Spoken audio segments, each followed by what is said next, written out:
Then the other last thing I want to mention is that there are many wrong views in the Abhidhamma, which in my previous talk, you should listen to my previous talk, the one in Ipoh, I mentioned 3 serious things wrong with the Abhidhamma. One is that it is stated that path moment and fruit moment, they follow each other immediately. In the moment you get path, the next moment you get fruition. And I mentioned 3 suttas where we shows that the path attainer does exist. It's not that he does not exist. He does exist. 3 suttas were mentioned. And then the others wrong view I mentioned was that they said when the Abhidhamma was taught, about 800 million devas became arahants. Something like that. 800 million devas became arahants. Whereas there is a sutta that says all arahants attain their end here. That means as a human being, In other words, only human beings can become arahants. You cannot find any deva that can become an arahant. The most, the deva is like the Sudavasa abode devas, the anagamis. They will enter parinibbana in the heavens, in the Sudavasa abodes. But they don't become arahant. They just enter parinibbana. So somebody, they don't understand, they ask me, why? When the person enters the parinibbana, that means he's been arahant. I say, no. It's like this. When there is a being, when there is a person, then you can talk of that person as being a man or a woman, male or female, or a putujana, or a sotapan, a sakadagami, anagami. Only when the person is alive you can describe him in various ways, yes or not. When the person enters parinibbana, there is no more person, and no being. So how can you talk about an arahant? There is no being in the parinibbana. How can you say as an arahant? Yes or not? So the third thing I mentioned was wrong with Abhidhamma was concerning the Bhavanga state. That Bhavanga Chitta, sometimes it is called Bhavanga Sota, the stream of Bhavanga. This is not mentioned at all in the Nikayas about Bhavanga. And not too surprisingly, if you study Mahayana books, you find that there is a similar teaching about the 7th and 8th consciousness. And the concept in the Mahayana teachings about the 7th and 8th consciousness is very similar to the Bhavanga Chitta. They are trying to explain a subconsciousness below our normal 6th consciousness, and also an unending stream. So this thing was something that developed later. And I explain why this Bhavanga teaching has no basis, because they are trying to say that the Bhavanga Chitta takes for its object. In other words, it's the cause of its existence is the last thought of the last thought of the previous life. And I said, according to Paticca Samuppada, something ceasing cannot give rise to something arising. Something in Paticca Samuppada, the law of dependent arising, when something ceases, something else must cease, or several other things cease. When something arises, something else arises. So now they are saying that the last thought of the previous life ceases, then you say the Bhavanga consciousness arises. This is contrary to the Paticca Samuppada. The other thing is, they used to think that when a person sleeps, he does not dream. What happens when a person sleeps is that this Bhavanga consciousness continues to run. It's just a passive state. And this now is totally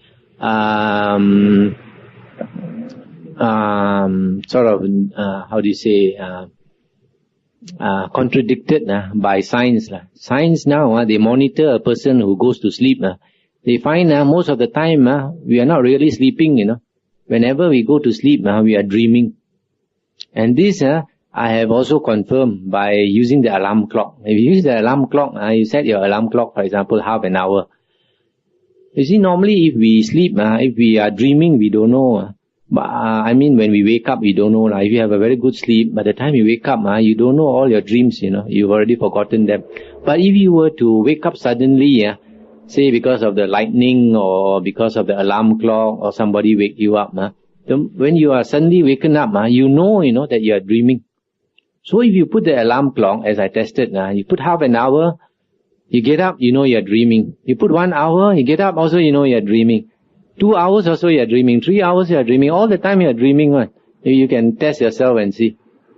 And this is very natural because that is called asava. Asava means uncontrolled mental outflows.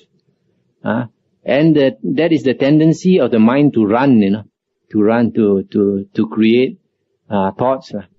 So the tendency is so fierce that even in our waking state, sometimes you are not doing anything, you start daydreaming, right? Or even you are doing something, suddenly your mind will get distracted and think of something else. Because this tendency to run is so fierce, So even when you are awake, you are trying to guard your mind, still the mind runs. What more when you are asleep? You have no guard at all, When you are asleep, totally the mind, Hokkien they say, pang tua chia liao. Start running all over the place. So, those were the three main things I said that was wrong with the Abhidhamma. But there are still others, For example, in the Katavatu, they say that there are no animals in heaven. But if you read the suttas, for example, in the Sangyutta Nikaya, there's one sutta about Sakadeva Raja. One day he went out roaming, and usually he rides in a horse carriage, which is pulled by 1,000 white horses, So he has a driver called Matali. So they were going out, having a good ride. Then suddenly the Asura saw them. When the Asura saw them, they thought, Sakadeva Raja is alone. It's a good chance to capture him, So the big group of these Asuras started chasing Sakadeva Raja. So he had to run for his life, because they always at war. So his horses were running very fast, these 1,000 horses. And then suddenly, Sakadeva Raja saw in front of him a lot of trees, a lot of trees. And on those trees were a lot of bird nests. These Garuda birds. So Sakadeva Raja suddenly shouted to his driver Matali. He said, turn, turn, turn. He said, if you, otherwise, you continue full speed, you will hit the trees and kill the birds. So he said to turn. So, this Matali, the driver, quickly turned the horses. So the 1,000 horses, very obedient, made a turn. And then, when turn, went sort of 180 degrees, go stun. So, when the Sakadeva Raja made a turn like that, the Asuras got alarmed, Suddenly he's making a turn, there must be a lot of Deva behind him. So they panicked, they also turned and ran away. So, from this sutta, you find there are horses, there are birds, and then there are other suttas that talk about Naga. Nagas are snakes, And in the Vinaya, there's a true story about a Naga. Naga is a heavenly being, but basically he's an animal nature. So this Naga, he wanted to cultivate because he was ashamed of his snake body. And he wanted back a human body or to go to a higher birth. So he used his psychic power and he turned into a human being. And then he came to ask for ordination. And then he became a bhikkhu, a monk, and he stayed with the Buddha's disciples. Now, there are two times when Naga cannot conceal his body. One is that when he's engaging in sexual intercourse. The other one is when he's fast asleep. So, he was staying in this kuti with another monk. And he was very tired. He wanted to sleep, but he dare not sleep because he was afraid he will turn into a snake body and they will know. So he waited for the monk to get out of the kuti. So the monk was sleeping, he dare not sleep. Waited until quite late. Then the monk got up, went outside to do walking meditation. So when he saw the monk go out to do walking meditation, he was very tired, he fell asleep. When he fell asleep, his body became a snake, huge snake. So maybe after 1 hour or so, the monk came back into the kuti, he opened the door, he saw such a huge snake inside, he shouted out in terror. So when he shouted out in terror, all the other monks came running. And then this Naga turned back into a human being. So later, the Buddha was informed. Then the Buddha called the two of them. Then the Buddha asked this Naga to tell all the other monks who he was. So this Naga had to explain. He said, I'm a Naga. I used a human body because I wanted to ordain and cultivate the spiritual path. Then the Buddha said, no use. Buddha said, no use. Your nature is such that you cannot get any attainment. So the Buddha asked him to go back to the heaven and asked him to keep the 8 precepts. So he cried, he cried. The Buddha considered him an animal, even though he was a heavenly being, but his nature is animal. Because his temper is very fierce. So the Buddha drove him off. So from there, it is stated in the Vinaya, an animal cannot be ordained. So whenever a person goes for ordination, he has to swear or declare, I'm not an animal. So you see, from this sutta, you find that there are heavenly beings who are animal by nature. And the Kathavatu says there is no animal in heaven. And there are a few other things. For example, they say that in a dream, if you commit murder in a dream, you create karma.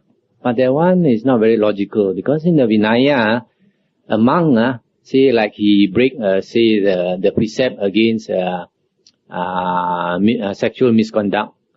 If you dream, you do some sexual misconduct. The Buddha said that is not counted, because when we dream, we are not in control of ourselves.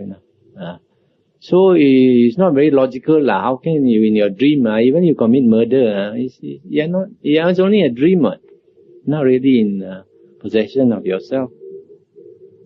Then there are other things. For example, they say in the Abhidhamma, they say the moment you die here, the next moment you are reborn in another birth, But it doesn't seem to be so simple, because in the Digha Nikaya, the Buddha said, for a being to take birth in the womb, there are a few conditions. One of the conditions is that there must be a Gandhabba, a sort of being who's ready to enter the womb. And then in the Digha Nikaya, the Buddha also talked about a few types of birth, There's a type of birth where a being enters the womb unknowing, and then stays there unknowing. Then there's another type of being that enters the womb unknowing and stays inside the womb knowing. Then there's another type of being that enters the womb knowing, He knows, that he's entering the womb, like our Bodhisattva, our Buddha. His mind is so strong that when he's entering the womb, he knows. What do you mean by know? Know means the thought must be going, isn't it? The citta must be working, isn't it? So the Buddha said there is a type of being, when he enters the womb, he knows. And he stays in the womb unknowing. And there's a fourth type that enters the womb knowingly, and stays in the womb knowingly. So these are the few contradictions you find in the Abhidhamma and the Nikayas. I think I've talked enough. So maybe you all have questions you can ask.